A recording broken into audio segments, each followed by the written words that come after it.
गरीब बहू का स्विट्जरलैंड में लग्जरी बर्थडे पार्टी। सुबह का समय होता है। नेहा अपने छोटे से कमरे में गहरी नींद में सो रही होती है। अचानक उसे सपना आता है कि वो चलती ट्रेन के पीछे भाग रही है। हवा तेज चल रही है और ट्रेन के दरवाजे पर एक लड़का हाथ आगे बढ़ाए खड़ा होता है, बिल्कुल फिल्मी अंदाज में।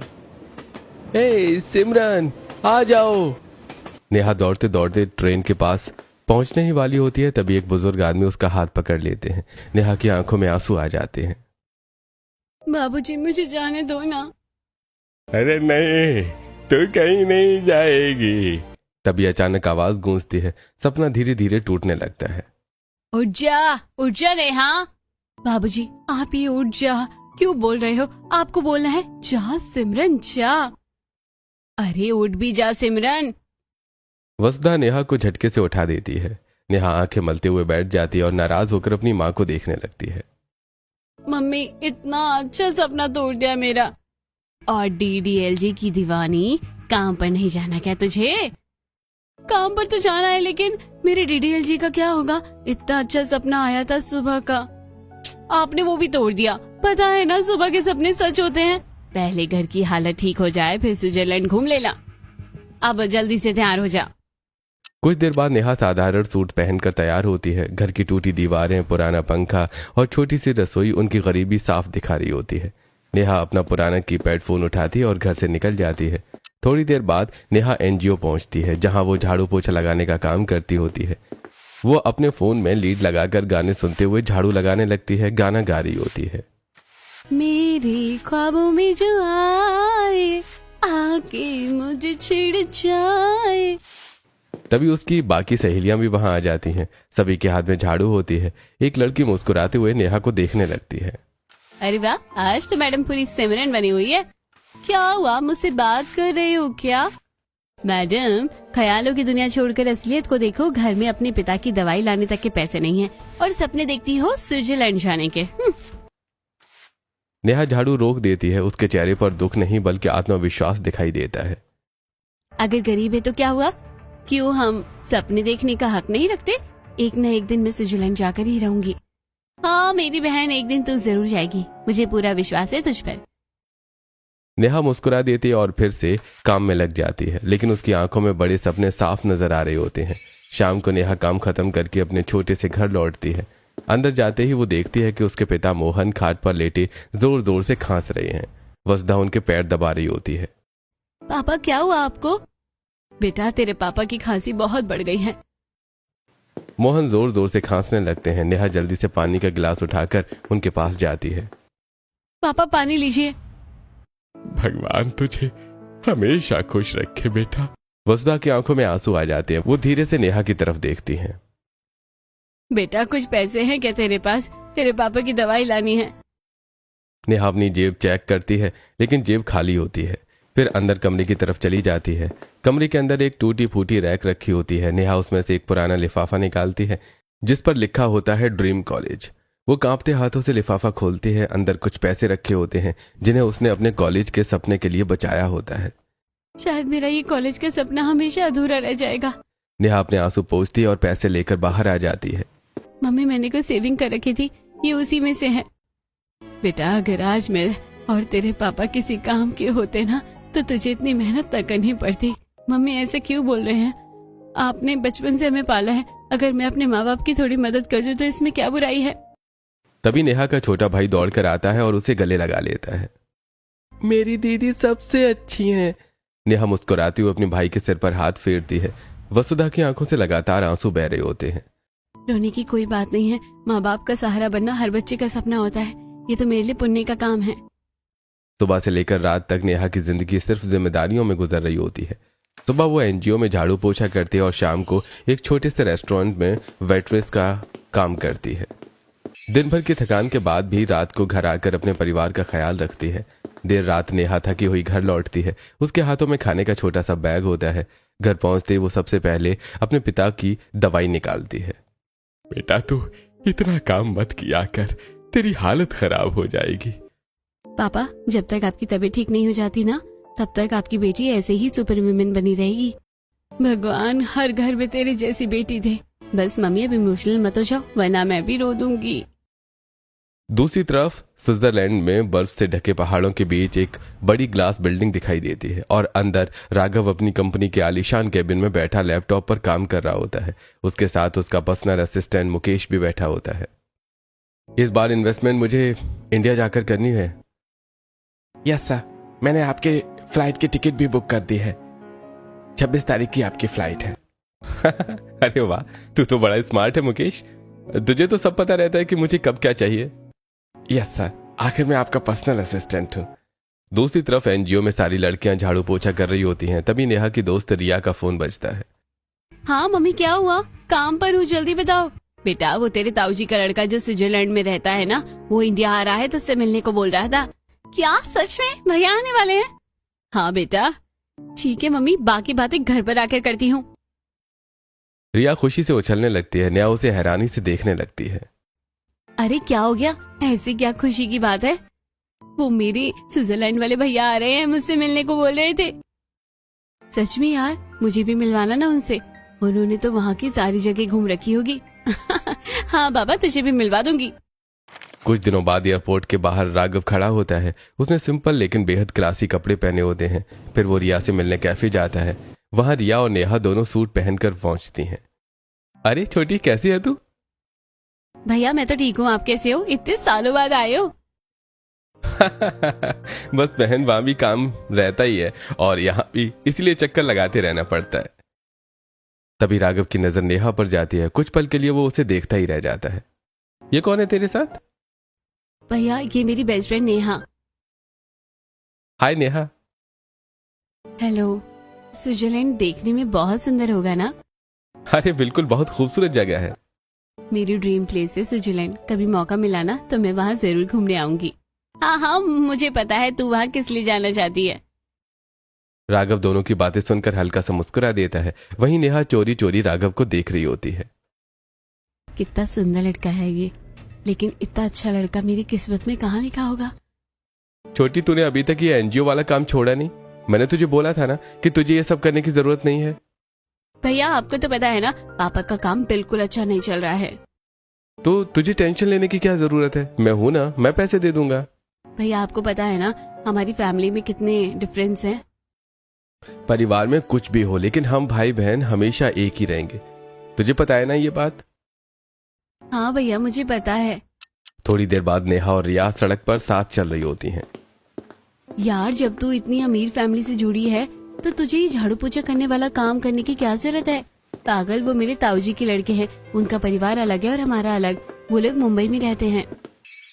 अगले दिन राघव एनजीओ पहुंचता है। सारी लड़कियां उसे देखकर हैरान रह जाती हैं। राघव सीधे रिया के पास जाता है।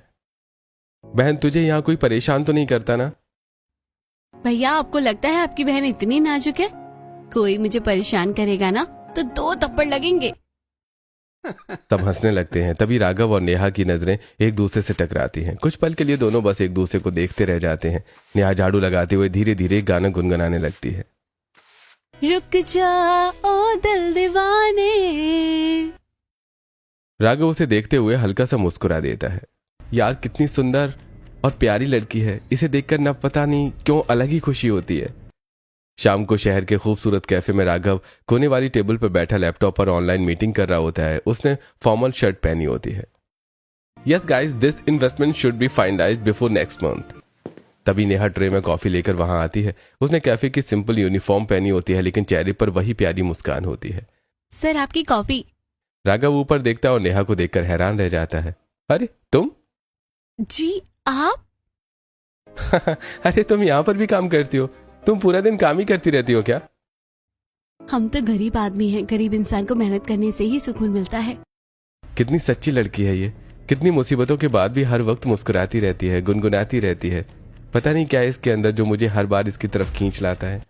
तभी नेहा का फोन बजता है। वो फोन देखकर जल्दी से कैफे के बाहर चली जाती है। हाँ मम्मी, क्या हुआ? बेटा, तेरे पास कुछ पैसे हैं क्या? तेरे पापा की दवाई लानी है। मम्मी, अभी सैलरी कहाँ आई है? कैफे से अभी पैसे नहीं मिले। एनजीओ की सैलरी भी इस बार लेट है। कम से कम 10 दिन और रुकना पड़ेगा। तभी राघव अपना लैपटॉप बैग लेकर बाहर निकल रहा होता है। वो दोनों की बातें सुन लेता है। राघव अपनी जेब से पैसे निकालकर नेहा की तरफ बढ़ाता है। आपको पैसे की जरूरत है ना? ये रख लीजिए। नहीं, मैं किसी के दिए हुए पैसे नहीं लेती। जब मेरी सैलरी आएगी ना तब मैं पापा की दवाई ले आऊंगी। अभी इमरजेंसी है ना, अभी रख लीजिए, बाद में मुझे वापस दे देना। मैं कौन सा अभी स्विट्जरलैंड जा रहा हूँ। नेहा कुछ पल उसे देखती है, फिर हल्की मुस्कान के साथ पैसे ले लेती है। Thank you. वेलकम। कुछ दिनों बाद एनजीओ में काम खत्म होने के बाद नेहा अपनी दोस्त रिया के साथ बैठी होती है। यार तेरे वो स्विट्जरलैंड वाले भाई का नंबर दे देना। क्यों इतनी जल्दी याद आने लगी है कि भैया की? अरे नहीं, मैंने उनसे पैसे लिए थे ना, वो वापस करने हैं। अच्छा बाबा, ये ले नंबर। नेहा नंबर सेव कर लेती है। कुछ देर बाद वो राघव को मैसेज करती है और दोनों मिलने का तय करते हैं। अगले दिन दोनों एक शांत कैफे में आमने सामने बैठे होते हैं। नेहा टेबल पर पैसे रख देती है। ये लीजिए अपने पैसे, ना एक ज्यादा ना एक कम। लगता है आप हिसाब की बड़ी पक्की हो। हाँ बिल्कुल। दोनों एक दूसरे को देखकर हल्का सा मुस्कुरा देते हैं। उनकी आंखों में शर्म और अपनापन दोनों दिखाई दे रहे होते हैं। धीरे धीरे दोनों की मुलाकातें बढ़ने लगती हैं। राघव कभी नेहा को मॉल घुमाने ले जाता है तो कभी उसके लिए नए कपड़े खरीदता है। दोनों घंटों बैठकर बातें करते हैं। एक दिन राघव नेहा को स्विट्जरलैंड की तस्वीरें दिखा रहा होता है। अरे ये देखो, ये जगह मेरी फेवरेट है। कितना सुंदर है सब कुछ, जैसे कोई सपना है। दोनों अब एक दूसरे को पसंद करने लगते हैं। दोनों की आंखों में प्यार साफ दिखाई देता है। एक शाम दोनों पार्क में साथ बैठे होते हैं। हल्की हवा चल रही होती है। राघव धीरे से नेहा का हाथ पकड़ लेता है। मैं तुम्हारे बारे में 100% श्योर हूं और मुझे तुमसे ही शादी करनी है। नेहा चौंक कर उसकी तरफ देखती है। लेकिन हम दोनों में कितना फर्क है। मैं एक गरीब लड़की और आप इतने बड़े बिजनेसमैन। मुझे इन डिफरेंस से कोई मतलब नहीं है, मुझे सिर्फ तुम चाहिए। आपको फर्क नहीं पड़ता लेकिन दुनिया को तो फर्क पड़ता है ना। मैं अपने घर वालों से बात करूंगा और तुम्हारे घर रिश्ता भेजूंगा। ठीक है। शाम को नेहा अपने घर की तरफ जा रही होती है। रास्ते में कुछ औरतें खड़ी होकर उसके बारे में बातें कर रही होती है। बेचारी कितनी सुंदर लड़की है, लेकिन कौन करेगा इससे शादी? इतने गरीब घर की जो है, एकदम बेकार किस्मत लेकर पैदा हुई है। नेहा उनकी बातें सुन लेती है लेकिन बिना कुछ बोले आगे बढ़ जाती है। एक दिन ऐसा आएगा कि तुम सब देखते रह जाओगे और सबकी सोच बदल जाएगी। दूसरी तरफ राघव अपने बड़े घर में पूरे परिवार के सामने बैठा होता है। मम्मी, मुझे एक लड़की पसंद है और वो गांव में रहती है। कमला देवी हैरानी से उसकी तरफ देखने लगती हैं। क्या गांव में रहती है? तू पागल हो गया है क्या बेटा? तू इतने बड़े परिवार का लड़का है, ऊपर से स्विट्जरलैंड में इतना तेरा बड़ा बिजनेस है और तू गांव की लड़की पसंद करेगा? भैया वो हमारे स्टैंडर्ड की थोड़ी ना होगी। शादी करूंगा तो सिर्फ उसी से। तो मेरा भी साफ इनकार है। और मैंने तेरे लिए एक लड़की की फोटो भेजी है, कल जाकर उसे मिल लेना। तेरे लिए मैंने ब्लाइंड डेट सेट की है। अगले दिन शाम को शहर के एक बड़े रेस्टोरेंट में राघव टेबल पर बैठा बिल्कुल भी खुश नजर नहीं आ रहा होता है। सामने खूबसूरत लड़की बैठी होती है जिसने स्टाइलिश शॉर्ट ड्रेस पहनी होती है। वो बार बार राघव से बात करने की कोशिश कर रही होती है। तो मिस्टर राघव, आपको ट्रैवलिंग पसंद है? और इस स्विट्जरलैंड में आपका बिजनेस बहुत बड़ा होगा ना? हाँ, ठीक ठाक है। लड़की समझ जाती है कि राघव बिल्कुल भी इंटरेस्टेड नहीं है। वो थोड़ा चिढ़ जाती है। आपको मुझ में बिल्कुल भी इंटरेस्ट नहीं है क्या? नहीं, दरअसल मुझे मेरी मम्मी ने यहाँ जबरदस्ती भेजा है। मैं ऑलरेडी एक लड़की से प्यार करता हूँ। कहीं और कोई लड़की पसंद है तो मेरा टाइम वेस्ट क्यों कर रहे हो? राघव चुपचाप बैठा रह जाता है जबकि लड़की गुस्से में वहां से चली जाती है। अगले कुछ दिनों तक कमला देवी राघव को एक के बाद एक कई लड़कियों की फोटो भेजती रहती हैं, लेकिन राघव हर लड़की को बिना देखे ही रिजेक्ट कर देता है। आखिर उस गांव की लड़की में ऐसा क्या है? मम्मी, शादी करूंगा तो सिर्फ नेहा से। प्रीतम जी अखबार नीचे रखते हुए कमला देवी को समझाने लगते हैं। अरे चलो ना, एक बार लड़की को देख कर आ जाते हैं, क्या पता सच में अच्छी हो। आपने ही इसको सर पर चढ़ा रखा है। अगले दिन पूरा परिवार नेहा के घर पहुंचता है। छोटा सा घर, टीन की छत और अंदर गर्मी से भरा माहौल होता है। घर में ना एसी होता है और ना ही ढंग का पंखा। कमला देवी और शिल्पा अंदर आते ही मुंह बनाने लगती हैं। उफ, यहाँ तो एक पंखा भी नहीं है। कैसा गरीब परिवार है ये। मम्मी, मुझे तो यहाँ घुटन हो रही है, मैं थोड़ी देर बाहर जा रही हूँ। दोनों बाहर चली जाती हैं। नेहा के माता पिता शर्मिंदा होकर सिर झुका लेते हैं। जी, घर छोटा है लेकिन दिल से आपका स्वागत है। माहौल ऑकवर्ड होने लगता है। तभी प्रीतम बात संभाल लेता है। अरे भाई साहब, राघव और नेहा पहले से एक दूसरे को जानते हैं और पसंद ही करते हैं। यह सुनकर मोहन और वसुधा की आंखें चमक उठती हैं। हमें यह रिश्ता मंजूर है। हमारी बेटी इतने बड़े घर में जाएगी, इससे बड़ी खुशी हमारे लिए क्या होगी। कुछ दिनों बाद राघव और नेहा की बहुत ग्रैंड शादी होती है। बड़ा होटल, चमचमाती रोशनी, महंगे कपड़े और ढेर सारे मेहमान। नेहा दुल्हन के जोड़े में बेहद खूबसूरत लग रही होती है। शादी के बाद नेहा का गृह प्रवेश होता है। जैसे वो घर के अंदर कदम रखती है उसकी आंखें हैरानी से बड़ी हो जाती हैं। बड़ा आलीशान महल जैसा घर, चारों तरफ नौकर और हर चीज बहुत एडवांस। हे भगवान, ये महल जैसा घर अब मेरा ससुराल है। अगले दिन सुबह नेहा साधारण सूट पहनकर नीचे आती है। गांव की लड़की को घर की बहू तो बना लिया, लेकिन कपड़े पहनने का तरीका कौन सिखाएगा इसे? हाँ मम्मी, इसने तो हमारे घर की शोभा ही खराब कर दी। कहाँ हम स्टैंडर्ड वाले लोग और कहाँ ये 2 कौड़ी की लड़की। नेहा चुपचाप कमला देवी के पैर छूने लगती है, लेकिन कमला देवी पैर पीछे कर लेती हैं। बस बस, ये अपने गांव वाले ड्रामे अपने गांव तक ही सीमित रखो। नेहा की आंखें थोड़ी नम हो जाती हैं, लेकिन वो फिर भी मुस्कुरा देती है। तभी वो प्रीतम जी के पैर छूती है। जीती रहो बेटा, सदा सुहागन रहो। आज तुम्हारी पहली रसोई है। कमला तो बताएंगी नहीं, लेकिन मैं बता रहा हूँ, कुछ अच्छा सा बना दो। जी पापा जी, अभी बनाती हूँ। नेहा अपनी पहली रसोई में सबके लिए बहुत स्वादिष्ट खाना बनाती है। पूरे घर में खाने की खुशबू फैल जाती है। अरे वाह नेहा, तुमने तो कमाल कर दिया। इतना स्वादिष्ट खाना मैंने बहुत दिनों बाद खाया है। कमला देवी और शिल्पा मुंह बनाकर एक दूसरे को देखने लगती हैं। बेटा, ये तुम्हारे लिए। प्रीतम जी नेहा को गिफ्ट में सोने की सुंदर चेन देते हैं। नेहा की आंखों में खुशी आ जाती है। अगले दिन मुंह दिखाई की रस्म होती है। घर में कई औरतें बैठी होती हैं। नेहा लाल साड़ी में बेहद खूबसूरत लग रही होती है। अरे वाह, बहू तो चांद का टुकड़ा है। सुंदर तो है, लेकिन है तो गरीब घर की ना। किस्मत देखो इसकी, सीधा इतने बड़े घर में आ गई है। नेहा सबकी बातें सुनकर बस हल्की मुस्कान देती रहती है। 2 दिन बाद नेहा का बर्थडे आने वाला होता है। तभी उसकी दोस्त रिया का फोन आता है। और मैडम, तेरे बर्थडे का क्या प्लान है? अब तो तू बड़े घर की बहू बन गई है। मेरे भाई ने कुछ प्लान किया है या नहीं? तुम्हारे भाई को शायद याद भी नहीं है कि परसों मेरा बर्थडे है। तभी पीछे खड़ा राघव उनकी बातें सुन लेता है। अच्छा, मैडम जी का बर्थडे है, यानी इस बार कुछ ग्रैंड और लग्जरियस करना पड़ेगा। रात को राघव बालकनी में खड़ा फोन पर बात कर रहा होता है। मुकेश, तुम्हें एक लग्जरियस पार्टी अरेंज करनी है। ऐसी पार्टी जो पहले कभी ना हुई हो। अब जो मैं बोल रहा हूं ध्यान से सुनो और हर चीज नोट करो, क्योंकि पार्टी बिल्कुल वैसी ही चाहिए। Okay sir. अगले दिन शाम को राघव और नेहा नीचे आते हैं। हाथ में बैग होते हैं।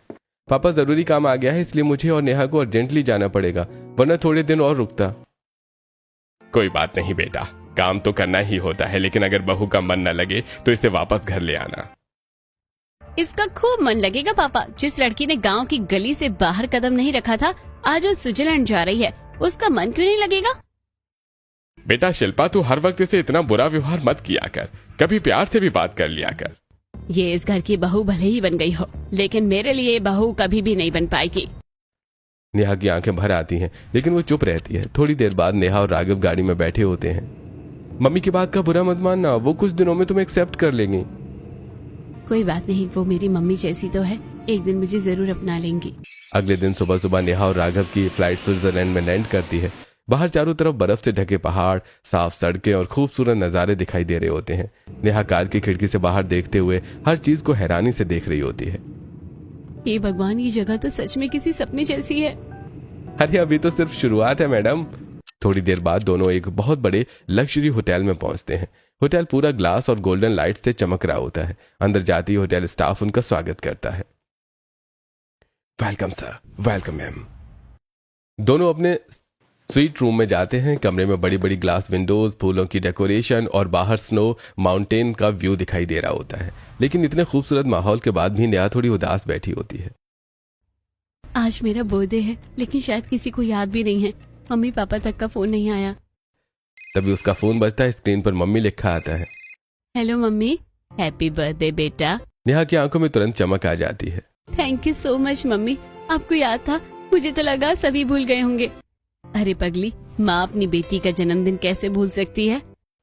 राघव सामने खड़ा अनजान बनने की एक्टिंग कर रहा होता है। इन्हें तो शायद पता भी नहीं है मेरा बर्थडे है। थोड़ी देर बाद राघव अचानक नेहा का हाथ पकड़ता है। अरे चलो, आज तुम्हें स्विट्जरलैंड की सबसे खूबसूरत जगह दिखानी है। अभी? Yes Mrs Neha Raghuvanshi. दोनों गाड़ी में बैठकर एक बड़ी लोकेशन पर पहुंचते हैं। वहां उतरते ही राघव नेहा की आंखों पर पट्टी बांध देता है। अरे ये क्या कर रहे हो? अरे बस 2 मिनट, फिर देखना। राघव धीरे धीरे उसे आगे लेकर जाता है। पीछे हल्का हल्का डीडीएलजे का म्यूजिक बजना शुरू हो जाता है। जैसी पट्टी हटती है, नेहा की आंखें खुली की खुली रह जाती है। सामने पूरा डीडीएलजे थीम सेटअप बना होता है। शाहरुख खान और सिमरन के बड़े बड़े पोस्टर्स लगे होते हैं। एक नकली ट्रेन बनाई गई होती है जिसमें उनका आइकॉनिक ट्रेन सीन क्रिएट किया गया होता है। सरसों के खेत जैसा येलो फ्लावर सेटअप बना होता है। पीछे तुझे देखा तो ये जाना सनम का इंस्ट्रूमेंटल म्यूजिक बज रहा होता है। कुछ लोग हाथों में बलून्स और फ्लावर्स लेकर खड़े होते हैं। Happy birthday Neha, happy birthday Neha. Neha की आंखों में आंसू आ जाते हैं। वो चारों तरफ देखकर खुद पर यकीन नहीं कर पा रही होती है। ये सच है या सपना? मुझे चुटकी काटो, मैं सपना तो नहीं देख रही। राघव हंसते हुए उसके हाथ पर हल्की सी चुटकी काटता है। अरे ये तो सच है। नेहा रोते हुए सीधे राघव के गले लग जाती है। आज मेरा सपना पूरा हो गया। मुझे कभी नहीं लगा था कि मैं गांव से निकलकर यहाँ स्विट्जरलैंड पहुंच जाऊंगी। अब आ गई हो ना, तो बस इसे एंजॉय करो। तभी पीछे डांसर्स आ जाते हैं। नेहा और राघव बिल्कुल राज और सिमरन के गेटअप में तैयार होते हैं। नेहा ने येलो स्कर्ट पहनी होती है और राघव लेदर जैकेट में होता है। तुझे देखा तो ये जाना सनम गाना बजने लगता है। दोनों पार्क में डीडीएलजे स्टाइल डांस करने लगते हैं। पीछे डांसर्स भी परफॉर्मेंस दे रहे होते हैं। मुझे बहुत मजा आ रहा है। ऐसा लग रहा है जैसे मैं अपना डीडीएलजे ड्रीम जी रही हूँ। अभी तुम्हारा फेवरेट ट्रेन सीन बाकी है। वहां एक ट्रेन सेटअप रेडी होता है। कमरा क्रू भी खड़ा होता है। Ready, action. एक आदमी नेहा का हाथ पकड़ लेता है। नहीं सिमरन, तुम नहीं जा सकती। नहीं पापा, जाने दो मुझे। दूसरी तरफ राघव ट्रेन के दरवाजे पर खड़ा आगे हाथ बढ़ाता है। अरे ओवर एक्टिंग की कोई जरूरत नहीं है। वहां मौजूद सभी लोग हंस पड़ते हैं। नेहा दौड़कर जाती है और राघव उसका हाथ पकड़ लेता है। दोनों ट्रेन में चढ़ जाते हैं, बिल्कुल आइकॉनिक डीडीएलजे सीन की तरह। इसके बाद दोनों का बर्थडे फोटोशूट होता है। कभी सरसों के खेत वाला पोज, कभी ट्रेन वाला सीन, कभी वायलिन वाला राज सिमरन लोग। हमारी शादी इतनी जल्दी में होगी कि हमारा प्री वेडिंग शूट भी नहीं हुआ। इसलिए मैं चाहता हूं कि तुम्हारा ये बर्थडे तुम्हारी जिंदगी का सबसे बेस्ट बर्थडे बने। आपको कैसे पता चला कि मुझे स्विट्जरलैंड इतना पसंद है और डीडीएलजे मेरी फेवरेट मूवी है? राघव चुपके से रिया से बात कर रहा होता है। रिया, नेहा को सबसे ज्यादा क्या पसंद है? भैया उसे स्विट्जरलैंड बहुत पसंद है और इसकी फेवरेट मूवी डीडीएलजे है। उसका सपना था कि वो लाइफ में एक बार सिमरन जैसा फील करे। शाम को पूरा गार्डन गोल्डन लाइट से जगमगा रहा होता है। वहां बड़ी लग्जरी बर्थडे पार्टी चल रही होती है। नेहा एक ब्यूटीफुल प्रिंसेस गाउन पहनकर आती है। वो किसी फेरी टेल प्रिंसेस जैसी लग रही होती है। चारों तरफ कैमरामैन उनकी फोटो क्लिक कर रहे होते हैं। Ma'am this side please. तभी 5 मंजिला जाइंट केक आता है जिस पर हैप्पी बर्थडे सिमरन लिखा होता है। नेहा और राघव साथ में केक कट करते हैं। पूरा माहौल फेरी लाइट्स और फायरवर्क से चमक रहा होता है। केक काटने के बाद नेहा सबसे पहला बाइट राघव को खिलाती है। Thank you Mrs Simran. Welcome Mr Raj. तभी राघव वीडियो कॉल करता है। कॉल पर प्रीतम जी और मुकुल बहुत खुश दिखाई दे रहे होते हैं। अरे वाह नेहा, तुम तो बिल्कुल फिल्म की हीरोइन लग रही हो। खुश रहो बेटा, भगवान तुम्हें हमेशा ऐसे ही खुश रखे। तभी पीछे कमला देवी गुस्से से बोलती है। अरे हटो ना, हमें नहीं देखना इसका बर्थडे, इससे हमें कोई मतलब नहीं है। नेहा थोड़ा उदास हो जाती है लेकिन राघव उसका हाथ पकड़ लेता है। तभी कुछ गरीब बच्चे वहां आते हैं। उनके हाथों में पुराने बैग और छोटे कपड़े होते हैं। ये बच्चे? तुम्हें गरीब बच्चों की मदद करना पसंद है ना, इसलिए मैंने इन्हें बुलाया। नेहा की आंखें भर आती हैं। वो अपने हाथों से बच्चों को गिफ्ट्स, जैकेट्स, चॉकलेट्स और टॉयज देती हैं। थैंक यू दीदी। थैंक यू दीदी। इसके बाद म्यूजिक फिर से बजने लगता है। नेहा और राघव डांस करते हैं। चारों तरफ luxury cars, fireworks, dancers, floating lanterns और स्पार्कलिंग लाइट्स दिखाई दे रही होती हैं। रात में राघव नेहा को स्विट्जरलैंड की एक और खूबसूरत जगह ले जाता है जहां पूरा शहर लाइट से चमक रहा होता है। दोनों हाथ पकड़कर स्नो रोड्स पर घूमते हैं, हॉट चॉकलेट पीते हैं और खूब सारी फोटोज लेते हैं। अगले कुछ दिनों तक दोनों स्विट्जरलैंड की अलग अलग फेमस जगहों पर घूमते हैं। कभी माउंटेन्स, कभी लेक्स, कभी लग्जरी शॉपिंग स्ट्रीट्स। नेहा हर दिन खुद को किसी सपने में महसूस कर रही होती है। जिस लड़की को लोग गरीब कहकर ताने मारते थे, आज वही लड़की अपना सपना जी रही है। कुछ दिनों बाद नेहा और राघव इंडिया वापस आ जाते हैं लेकिन घर में आते ही फिर से कमला देवी और शिल्पा का वही रूड बिहेवियर शुरू हो जाता है। मुझे पहले से ही पता था तू मेरे बेटों के पैसों के पीछे है। जितना लग्जरी बर्थडे तेरा इस बार बना है ना, तूने ऐसा बर्थडे आज तक देखा भी नहीं होगा। गांव में तो तूने 200 रुपए का केक तक नहीं काटा होगा। हाँ मम्मी, अब देखो इसके नखरे, कपड़ों का स्टाइल भी पूरा बदल गया है। पहले तो 2 कौड़ी की साड़ी पहनती थी। दोनों मिलकर लगातार नेहा की बेइज्जती कर रही होती हैं। तभी राघव वहां आ जाता है।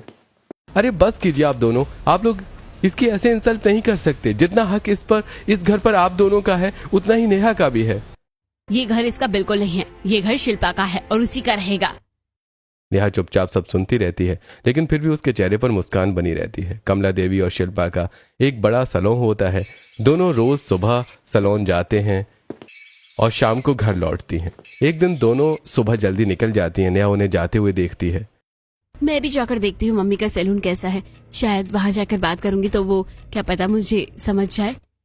थोड़ी देर बाद नेहा सैलून की तरफ जा रही होती है। रास्ते में उसे दो आदमी पेड़ के पीछे छिपे दिखाई देते हैं। दोनों ने मुंह पर मास्क लगाया होता है। लगता है कुछ गड़बड़ है। तभी दोनों गुंडे अचानक नेहा को धक्का देकर सैलून के अंदर घुस जाते हैं। उनके हाथ में नाइफ और गन होती है। हे भगवान, ये लोग तो मम्मी के सैलून में जा रहे हैं। नेहा तुरंत भागकर अंदर जाती है। अंदर कई लड़कियां काम कर रही होती हैं। सब लोग यहाँ से भागो, कुछ गुंडे अंदर घुस आए हैं। रिसेप्शन पर बैठी लड़की डर से कांप रही होती है। एक गुंडा पैसे मांग रहा होता है। ए, जल्दी सारा कैश निकाल। तभी दूसरा गुंडा नेहा की गर्दन पर नाइफ रख देता है। ज्यादा हीरो बनने की कोशिश मत कर। दूसरी तरफ कमला देवी और शिल्पा अपने केबिन में बैठी होती हैं। जैसे ही दोनों गुंडे अंदर जाते हैं, दोनों डर के मारे खड़ी हो जाती हैं। मम्मी, ये लोग कौन है? बेटा, मुझे नहीं पता ये सब क्या हो रहा है। दोनों डर के मारे हाथ खड़ी कर देती हैं।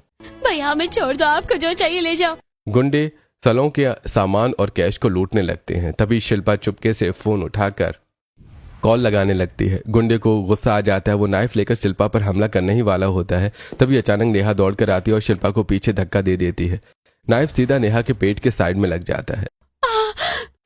नेहा पीछे गिरकर शिल्पा के ऊपर गिर जाती है। उसके कपड़ों पर खून फैलने लगता है। नेहा बेटा। गुंडे घबरा जाते हैं। ए, जल्दी भाग यहाँ से, लड़की के खून निकल गया, कहीं पुलिस ना आ जाए। वो दोनों वहां से भाग जाते हैं। शिल्पा रोते हुए तुरंत राघव को फोन करती है। राघव, जल्दी आओ, नेहा को चाकू लग गया है। थोड़ी देर बाद राघव अस्पताल पहुंचता है। नेहा को आईसीयू में ले जाया जाता है। पूरा परिवार अस्पताल में मौजूद होता है। राघव गुस्से और दर्द में कमला देवी और शिल्पा की तरफ देखता है।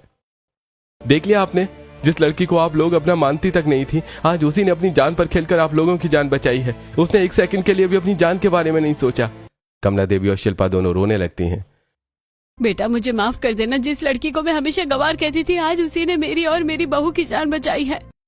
नेहा कई घंटों तक कोमा में रहती है। सभी लोग उसके होश में आने का इंतजार कर रहे होते हैं। आखिरकार कई घंटों के बाद नेहा धीरे धीरे आंखें खोलती है। नेहा! कमला देवी और शिल्पा रोते हुए उसके पास आ जाती हैं। बेटा, मुझे माफ कर दो, मैं तुम्हें समझ ही नहीं पाई। नेहा, तूने मेरी जान बचाई, आज से तू मेरी छोटी बहन है। शिल्पा नेहा को गले लगा लेती है। नेहा भी मुस्कुराने लगती है। कोई बात नहीं मम्मी, मुझे पता था एक दिन आप मुझे अपनी बहू के रूप में जरूर एक्सेप्ट करेंगी। कुछ दिनों बाद नेहा घर वापस आ जाती है। उसके सिर पर पट्टी बंधी होती है और उसे चलने में थोड़ी दिक्कत होती है। रात को नेहा कमरे में बैठकर किताब पढ़ रही होती है। तभी राघव एक एनवलप लेकर आता है। लो, ये तुम्हारे लिए। इसमें क्या है? एक बार खोलकर तो देखो। नेहा एनवलप खोलती है। अंदर इंडिया की टॉप यूनिवर्सिटी का एडमिशन लेटर होता है। उसे देखते ही नेहा खुशी से उछल पड़ती है, लेकिन अचानक उसके पैर में दर्द हो जाता है। अरे, इतना एक्साइटेड होने की क्या जरूरत थी? एक्साइटमेंट के चक्कर में कॉलेज जाने के बजाय सीधा ऊपर जाना है क्या? नेहा हंसने लगती है और उसकी आंखों में खुशी के आंसू आ जाते हैं। थैंक यू सो मच, आपने मेरे लिए इतना कुछ किया। मेरा हमेशा से सपना था कि एक बड़ी यूनिवर्सिटी में पढ़ने का। जो सपना मैंने अपने गरीब घर में देखा था, वो सब आपने एक झटके में पूरा कर दिया। मेरी वाइफ है ही इतनी अच्छी कि वो दुनिया की सारी खुशियां डिजर्व करती है। नेहा खुशी से राघव को गले लगा लेती है।